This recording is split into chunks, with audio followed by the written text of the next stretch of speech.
Nobody wants to be shut up in here any longer than necessary. Jane has been out and about for 6 months now with absolutely no adverse side effects. And the treatment is now being made available to a wide range of subjects. I'm sure as you are watching the tape, you will each thinking, how does this apply to me? And of course it does apply to every one of you. That's why we're here this afternoon, because I think we can all benefit. First, I'd like to hear from you your reactions to what you've seen and heard. Bill, your case is very different from Jane's. How did it strike you? Did it hurt? The electrode is inserted under anesthetic. You feel nothing at all. The self-administered shock does, of course, give some discomfort, and it has to in order to work. But it is, of course, under your own control, which makes all the difference. You saw yourself. Jane didn't suggest that the treatment was in any way physically unpleasant. It's creepy, though, isn't it? It doesn't apply to me. Elliot, did you say something? You said it applied to us all. It doesn't apply to me. It doesn't apply to you. In what way?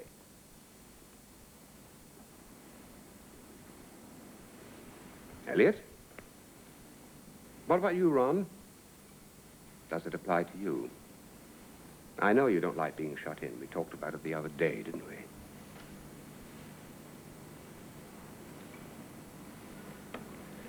Elliot, did you say something? You said it applied to us all. I don't think the bed's not comfy. It doesn't apply to you. Hmm? In what way? Why I don't sleep. I don't think Elliot? it's the bed. Just what about you? Brushing up on this group. Does it apply to you? Moving house is said to be a strain. We talked about it the other day, didn't we? I'm not worried. Has anyone else anything they want to say at the moment? I don't want to worry you. What I've I never think suffered with that insomnia. each of you should Kate's conference in the morning. Her experience about One how of the you came things to on be my here. mind last night, So you all What? learned something about each you're busy. other. No. Stop. What? You I think wouldn't Ron want should me to stop. think I couldn't tell you. What can you tell us, Ron, about how you came to be here? You were thinking about Larry. And partly trying to get used to where I am. North, south, up, down. I've nothing against Larry. I know you haven't. He's a gifted person. Oh, it's not so much that. He's been my close friend for 15 years. Exactly. Larry and I understand each other, Veronica. All right? But he has said things that make me believe that Is he's... this going to be a long conversation? Apparently not. Hadn't I better just finish this? Look, I am worried about our relationship with him. I'd better just finish this, Veronica. Ron, you can speak quite freely. In your own words. Just tell us what's on your mind. There's nothing to be frightened of. At this moment, what would you most like to do? I want to go in the garden. Yes? Without the sight of green, my heart dies. I shut my eyes, I can see it. I see small leaves opening. I see a field of grass so bright your eyes go at it, devouring the light, devouring the shade. And it's still there, shining, unconsumed. The bright green grass. I'm not the countryman, you see. You'd have guessed that. Nature's children grow up trusting their mother and don't need to feel such longing. It's someone born in the city like me, born in exile, that craves the countryside with all his heart. The first time I was ever in the country, I was frightened. I didn't want to go away from the road. We had a picnic on the grass verge, and I thought about climbing over the gate, but my mother said it would be private, and besides, there were cows. So I walked along the verge, and I walked back, and I smelled the summer air, which was unfamiliar through the petrol fumes, which I knew. And I walked back along the verge again, and I came to a grassy lane between two fields with brambles and nettles and crisp packets and a few turds, and I walked a little way down it. It seemed very large, and to lead to something dangerous and magic. I went on very slowly, and the pressure of the danger up ahead grew greater and greater, and I stood up to it very well for a child of 4. And then I was terrified by the space and greenness and wild things growing higher than my head, strange buzzings in the air. And I ran back to my family in safety and had some more crisps. But that was the beginning of my passion. Yes. I see. Since I left school, I lived in the country. I got work as a casual. It was harvest, and then there was nothing more for me to do, but I wouldn't give up and go back. In the winter, I met some people who were living all together, growing their food. Some of them had been there a long time, most of my life. There was George, who had a beard going grey, and he used to chant in the early mornings. And I used to laugh. But they knew about the land, some of them, and they loved it like I did. Or almost. And a few of them drifted away every winter, so there was space for me. Sylvia talked about saving the whale. The whale. I wanted to save the butterflies and the little creatures in the hedges because the hedges were being cut down. The blackbirds had poison in their blood. But that was a happy few years for me. We opposed a nuclear power station, and we opposed an army training area, and we sat and sat. And got knocked about a little, and maybe that's how I got into the habit of it. Of being knocked about a little and not hitting back. Rolling over. George had some kind of philosophy of it, but with me it was more of a habit. As if I was some kind of creature that behaved in a certain way. That's the way I behave. I don't need to know why. But don't you see, it's behavior like that gets you into the sort of... They say that I'm a troublemaker, and it's true that trouble does break out around me. I'll be walking at night, and somebody comes up and punches me. I'll be picking some berries, and all at once there's a guard dog.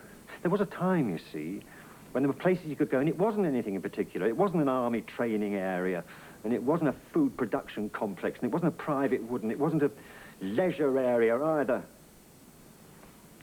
My mother wouldn't let me go into the field because it was private, but she wasn't at ease in the country. She was used to doing what she was told, and people getting into trouble all around her, getting run over, getting bottled, getting arrested. She knew that the best thing was to keep still and take no chances. She wouldn't let me go into the field, but in those days there were fields where you could go. My green lane did lead to the wilderness. Now, of course, you always know where you are. You can't get lost like when I was a child. People say to me, why don't you stay in the permitted area where everyone else has their country experience? Millions of pounds have gone into developing the country, they say, so that the workers will keep working happily and the rest will keep not working happily. Millions of people with nothing to do are brought into the country to walk and run and climb and swim and drink in the pubs and ride on horses and press the wildflowers. The wildflower gardens take your breath away. How can I be sorry when I see these people get out of the coach and swarm in the leisure areas? They come from where I come from. They've come to consume the green with their eyes like I do, to down more pints, to tick off the nature trails they've pounded along, to guzzle the trees and stars and hills and exhibitions of rural crafts and sick them all up on the bus on the way home. How can I mock them like this? They want the country and I want it myself. The green is not worn out by looking at it. But still, I do hate them. It's not just when I'm beaten up that I hate them. In fact, then I don't hate them. I feel a kind of peace. I hate them when I don't want to be in the permitted area with them. However beautiful it is, I would give up the top 10 scenic spots in Britain for a little scrap of undefined ground. So I skulk about on the edges. And I'm not popular with the staff of the leisure areas, because when everyone else leaves on the coach, I'm still hanging about looking in the bins. Everyone else has passes, entitling them to free goes and free looks through the binoculars and free dinner, most important. It's not impossible to trap rabbits still, but I wouldn't eat a badger. I know a man ate a badger. It could have been the last badger in England. I could have stuck him when he told me. One of my few moments of rage. I didn't usually lose my temper because I didn't have very much to eat. The army training areas have rabbits and very good blackberries on the shooting ranges. But once I was shot and 3 times arrested for being on Ministry of Defence land. It was a sweet river with fish in it. Always took me back there.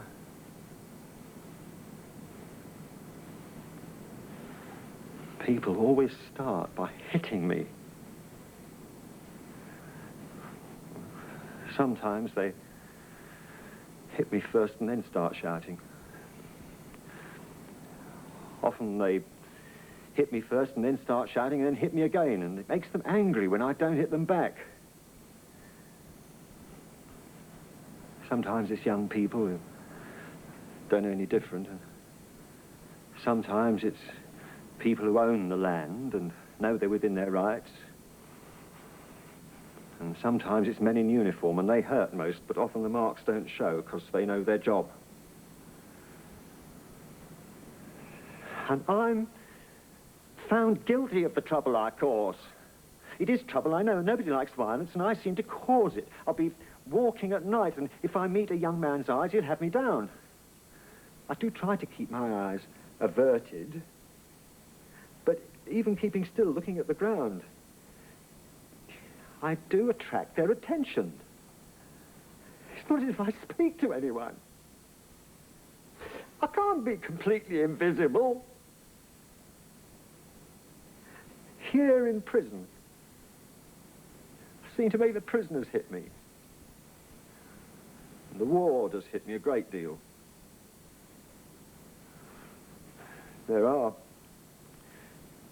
things that you can do, and the people who do them don't get hit. Treatments you can have, and work projects you can join, and hostels you can move out to. And I refuse. Quite simply, not angrily. I refuse it all. I refuse everything about them. I refuse. I have left them.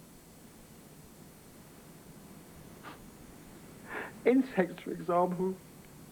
They're all the same kind of insects that they used to be. Woodlice. You don't see a woodlice, and you don't see mosquitoes the same way anymore. And that fly that looks like a wasp, but it isn't a wasp, you don't get that. That's what they've done. And I refuse them.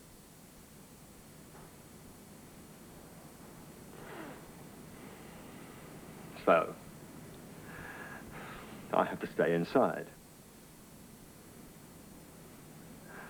I think it's freedom. They say that I can go into the garden if I cooperate. I would quite like to go in the garden. But it is their garden.